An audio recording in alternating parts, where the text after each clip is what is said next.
There's one edit that I've used in almost every single one of my videos on this channel. You've probably used it too, and if you've ever made any sort of video where you're just talking to the camera like this one right here, you've probably done it as well. It's called the jump cut. And the reason I want to talk about it today is not because it's a particularly complicated technique, it's because it's actually one of the most simple edits that you can make. I want to talk about where it came from and the history behind it being used in media and on YouTube. Because the jump cut went from something considered to be a filmmaking mistake to becoming one of the defining edits for the entire internet. A jump cut is when you cut between two shots of the same subject from the same or very similar camera angles. The result is that the subject appears to jump forward in time. The reason this matters is because of what it violates. In traditional filmmaking, there's something called the 30-degree rule, the idea that if you cut between two different shots of the same subject, the camera angle needs to shift by at least 30 degrees. Otherwise, that cut feels kind of jarring. So in traditional filmmaking, they tend to stay away from it. But for most of film history, that was considered a mistake. If you used a jump cut that appeared somewhere in your film, it meant you made an error in editing, or you ran out of coverage, and it was generally agreed you were never supposed to use them if you could help it. That was the understanding for roughly around 60 years, but then one film came along and changed that understanding. Jean-Luc Godard was 29 years old when he first made Breathless. It was his first feature film shot in Paris on a tiny budget with a handheld camera, mostly on city streets rather than a controlled set. The film followed a small-time criminal named Michael and his American girlfriend Patricia. But when the director sat down with his editor to cut the film together, they noticed a problem. The film was way too long.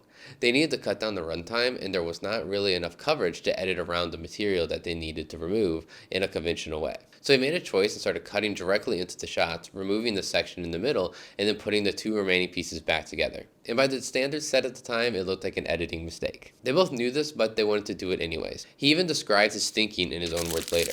He said he took out all the shots and systematically cut out whatever he could while trying to maintain some of the rhythm of the film. When Breathless came out in the 1960s, it was an overnight sensation. Audiences have never seen anything that looked quite like it. The film felt very alive in a way that a polished Hollywood production of the time did not.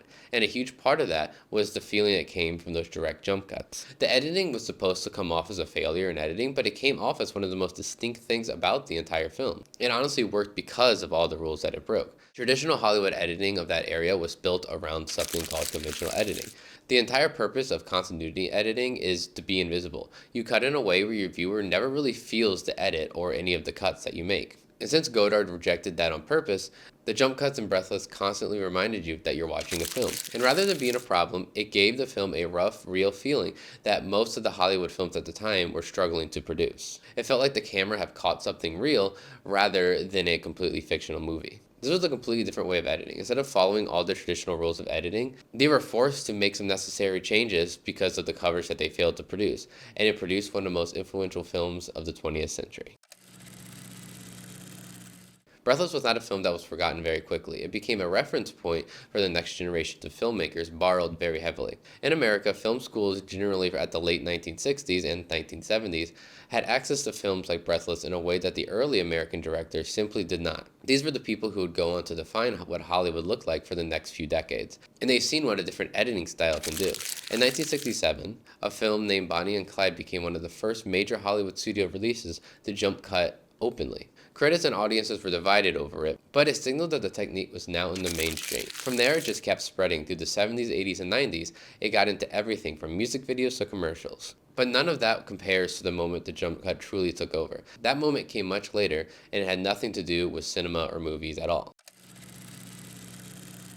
When YouTube first launched in 2005, the people posting videos were not filmmakers. They were just regular people with webcams sitting in front of their bedroom talking directly to the camera. And those people had a problem. Like myself, they stumble over their words often, they pause for too long, or they go off on tangents that kind of loses the train of thought of the video. And they had no way to clean it up in the traditional way because no one had any real video editing skills back at that time. So they did exactly what you would expect. They cut directly into the shot and removed the bad bits and put them all back together. It felt like you were watching someone that was talking directly to you instead of putting on a performance for you. Early YouTube creators figured this out fast. Jump cuts were not just effective in the beginning, they were a necessary tool in relating to your audience.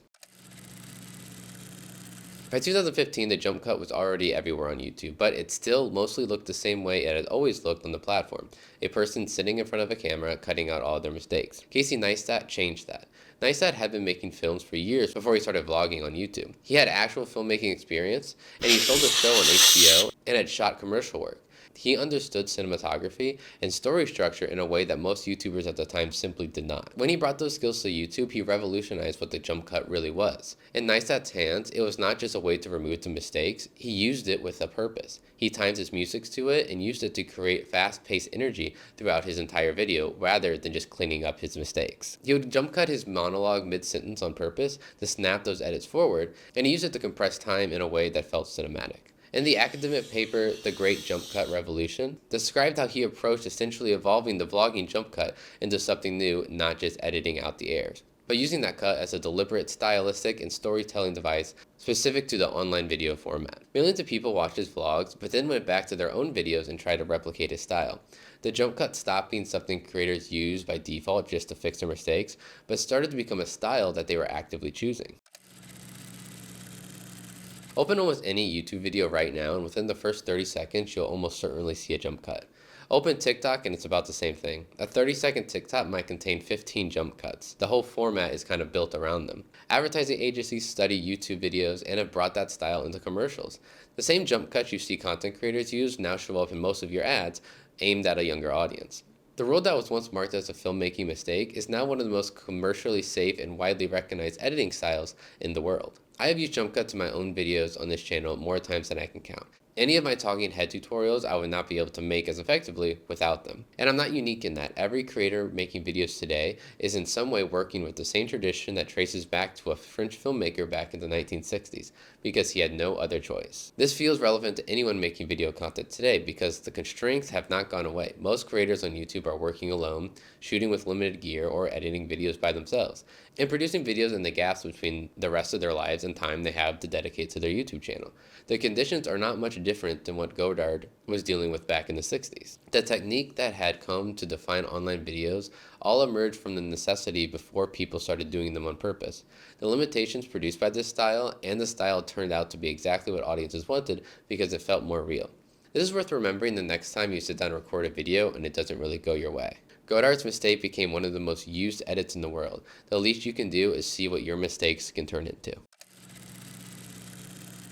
If you found this interesting, make sure to subscribe. It helps me tell what kind of videos work on this channel, and since this is kind of a new video for the channel, if you found this interesting, I would love to know by hitting the sub button below. I'm going to be making more videos like this coming up in the future, so if that sounds something you'd be interested in, make sure to stick around, and I'll see you in the next one.